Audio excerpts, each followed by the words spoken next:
ASEAN must do more to end the crisis in Myanmar.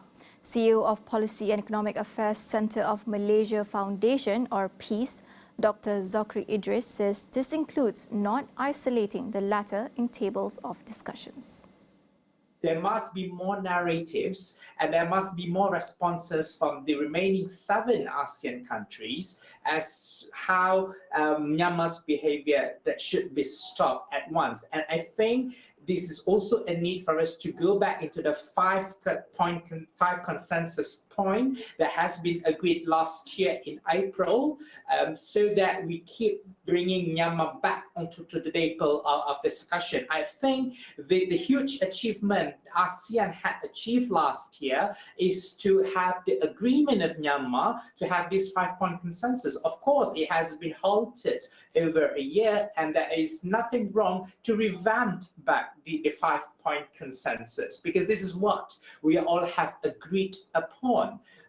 So I think there must be no isolation. At the same time, we must bring Myanmar back onto the table of discussion, and we start where we left before, which is the 5-point consensus that has been agreed since 2021 in April.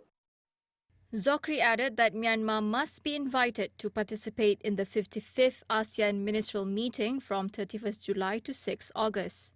He said this would allow the junta government to explain its recent behaviours, including the execution of 4 activists in the country ahead of the meeting.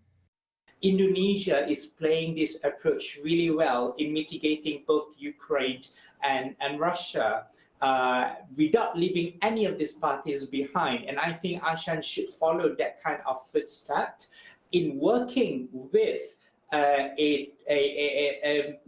I don't know, this is not a legit government and the junta, because it's been undermining by the right political party. But I think we must not isolate any actors in the region, and we must work with all of them together to achieve greater peace. Isolationism or blocking these people is not a good policy.